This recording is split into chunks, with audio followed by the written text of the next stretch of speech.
from your breaking news and weather authority. This is News 10 Today.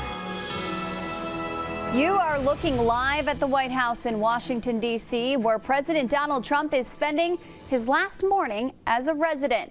In just a few hours, Joe Biden will be sworn in as our 46th president, inheriting a country in the midst of a deadly pandemic and civil division not seen on this level in decades. We will take you back out to Washington in just a minute for the latest on today's historic ceremony. Good morning, everyone. Today is Wednesday, January 20th, Inauguration Day. I'm Mallory Anderson. And I'm meteorologist Claire Cameron. You're watching News 10 Today. Claire, coming into work overnight, the roads were pretty dicey, but I'm hoping the conditions have improved. This is a live look over the National Mall in Washington this morning. In just a few short hours, the United States will inaugurate its 46th president. Typically, the mall would be full of people watching the event, but like so many things this year, COVID-19 is forcing that ceremony to go mostly virtual. President-elect Joe Biden and Vice President-elect Kamala Harris will be sworn in at the U.S. Capitol building later this morning. Though there will be no crowds, there is even more security this year than normal, with thousands of troops swarming D.C. after the attack on the Capitol on January 6th. Lawmakers from both parties insist that despite this, the ceremony will go on, just like it has for more than 200 years. President-elect Biden and Vice President-elect Harris will be sworn in. We'll have a safe and successful inaugural right here on the west front of the Capitol.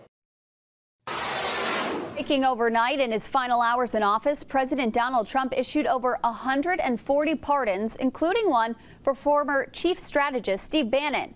Bannon and three co-defendants were accused of defrauding donors in connection with a crowdfunding campaign called We Build the Wall. Prosecutors say thousands of investors were fooled into thinking all of their donations would go towards building a wall on the U.S. southern border. President Trump also commuted the sentence for former Detroit Mayor Kwame Kilpatrick. Kilpatrick was convicted of racketeering, mail fraud, wire fraud, and other charges back in 2013. All of his appeals have failed over the years. Last May, he requested an early release due to COVID concerns, but the Federal Bureau of Prisons denied that. He wrote a letter to President Trump in 2019 asking that his sentence be commuted. Kilpatrick served 7 years of his 28-year sentence. The president gave his final address to the nation last night. President Trump talking about his administration's accomplishments during his term and also gave his best wishes to the incoming Biden administration. This week, we inaugurate a new administration and pray for its success in keeping America safe and prosperous.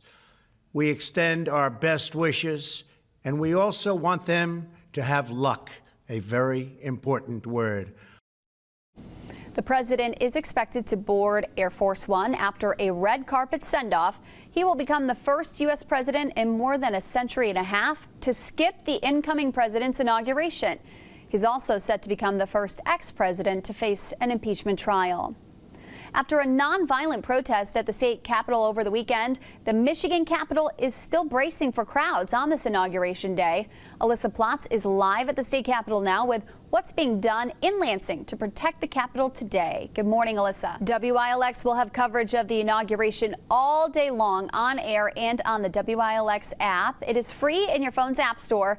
NBC News will also have special coverage of the ceremony starting at 7 a.m. with the Today Show.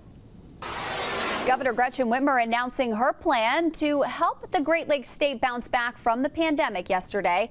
The Michigan COVID Recovery Plan calls for more state dollars for schools, testing, and vaccines. Congress gave Michigan $90 million for vaccine distribution last month. However, we've learned there's actually no federal stockpile of second doses to help vaccinate more people. Governor Whitmer also wants to give businesses $225 million in grant funding and tax incentives. The MEDC has developed a number of new programs to help our small business owners get through this tough winter and get back on their feet. The Michigan Main Street Initiative that will help stabilize our small business community by securing grants for restaurants and other place-based businesses to keep our main streets vibrant and our communities resilient.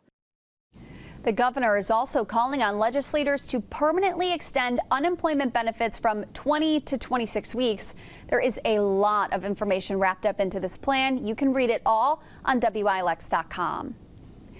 If your morning commute takes you on Jolly Road today, be prepared for some delays. Starting at 9 this morning, westbound Jolly Road will be down to 1 lane west of the Cedar Street intersection. This is due to utility work there. Cedar Street traffic will not be affected, but that work is expected to be done by the end of the workday on Friday.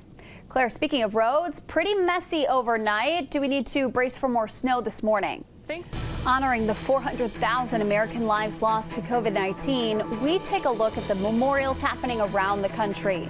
Plus, more on the high-profile pardons by President Trump, the rapper that made the list, and the Netflix star that was snubbed.